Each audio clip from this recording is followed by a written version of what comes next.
રાજકોટ જિલ્લાના ધોરાજીમાં ઓપરેશન સિંધુની સફળતાની ઉજવણી સર્વ સમાજના લોકો જોડાયા હતા।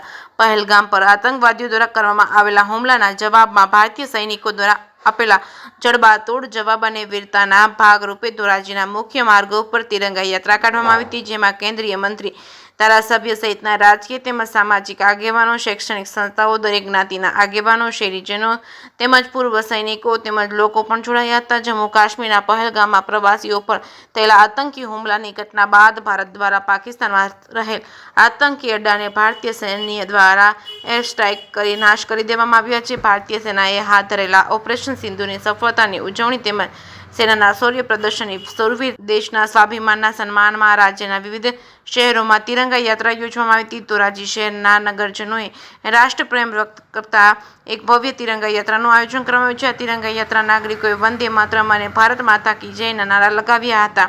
આ તિરંગા યાત્રામાં કેન્દ્રીય મંત્રી મનસુખભાઈ માંડવિયા, ધોરાજી ઉપલેટાના ધારાસભ્ય મહેન્દ્રભાઈ પાડલિયા સહિતના અનેક રાજકીય આગેવાનો મોટી સંખ્યામાં લોકો જોડાયા હતા, જેમાં ધોરાજીના સરદાર ચોક, કાંતિપાન ચોક તેમજ સ્વાતિ ચોક તેમજ અબેડા ચોક, ગેલેક્સી ચોક ખાતે સમાપન થયું હતું। તિરંગા યાત્રા દરમિયાન નાગરિકોએ હાથમાં તિરંગા તેમજ પોસ્ટર સાથે વંદે માતરમ, ભારત માતા કી જયના નારા લગાવ્યા હતા। યાત્રામાં જોડાયેલા નાગરિકોએ દેશભક્તિની ભાવના સાથે ભારતીય સેનાના પરાક્રમને બિરદાવ્યો હતો। જે કેસની ગુજરાતી સાથે મતીન બાપુ સૈયદ, ધોરાજી। મારું નામ રવિ માકડિયા, રાજકોટ જિલ્લા ભાજપ મહામંત્રી। આજ રોજ ધોરાજી ખાતે તિરંગા યાત્રાનું આયોજન કરેલું હોય ભારત સરકારના કેબિનેટ મંત્રી મનસુખભાઈ માંડવિયા સાહેબ, પોરબંદર લોકસભાના સાંસદ આ તકે હાજરી આપે અને આપણા જવાનો જે દેશની સુરક્ષા કરે એ માટે ભૂલવાની અંદર આપણે પાકિસ્તાનને પણ જવાબ આપ્યો યુદ્ધના વિરામની અંદર કે ભારતની અંદર એક હિન્દુત્વની આ યાત્રાની અંદર સર્વે સમાજ, સર્વે સંસ્થાઓ જોડાય અને ઉત્સાહભરા લોકો તિરંગા યાત્રા કાઢીને ધોરાજીની અંદર ગૌરવ વખત કરે। આ યાત્રામાં કેટલા માણસો, કેટલા બૈરાઓ, કેટલી સંખ્યામાં છે રવિભાઈ? આશરે 1000થી પણ વધારે સંખ્યા છે અને હજી પણ આવવા માટે ચાલુ છે। યાત્રાનો 5 મિનિટની અંદર પ્રણામ ચાલુ થાય છે અને બધી સંસ્થાઓ, NGO, એસોસિએશન, હિન્દુ, મુસ્લિમ, શીખ, ઈસાઈ તમામ વર્ણના બધા ભાઈઓ આ યાત્રાની અંદર જોડાય છે। આજરોજ 22 એપ્રિલના પહેલગામના જે દુઃખદ બનાવ બન્યો અને આપણા 28-30 જેટલા પરિવારો, બહેનો, માતાઓ જે માસૂમ લોકોની નિર્મમ હત્યા કરવામાં આવી અને એ આતંકવાદીઓને જડબાતોડ જવાબ આપવા માટે આપણા દેશના વડાપ્રધાનને આદેશ આપ્યો અને ઓપરેશન સિંદૂર જે જાહેર કર્યું અને ઓપરેશન સિંધુના માધ્યમ દ્વારા આતંકવાદીઓને નેસ્ત નાબૂદ કરી દેવામાં આવ્યો। એને પનાહ દેનારા પાકિસ્તાનને પણ જડબાતોડ જવાબ આપ્યો।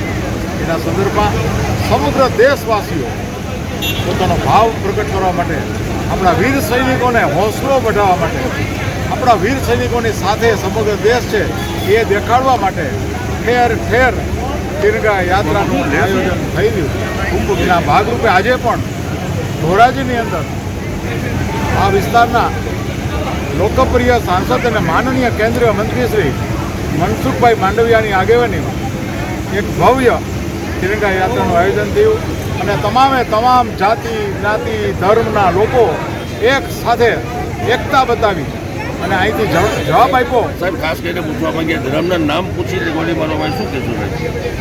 એ આજે જે આતંકવાદીઓએ દરેક આપણા જે 28 પરિવારોને ધર્મના નામ પૂછીને જે ગોળી મારી છે એનો જડબાતોડ જવાબ આપણા દેશે ઓપરેશન સિંધુ દ્વારા આપ્યો છે અને એની સામે આ દેશના તમામ હિન્દુ, મુસ્લિમ, તમામે ધર્મ, જાતિ, જ્ઞાતિના લોકોએ એક અવાજે આ દેશ એક છે અને આવા આતંકવાદીઓને, આ દેશ વિરોધી તત્વોને અમે કચડી નાખીશું।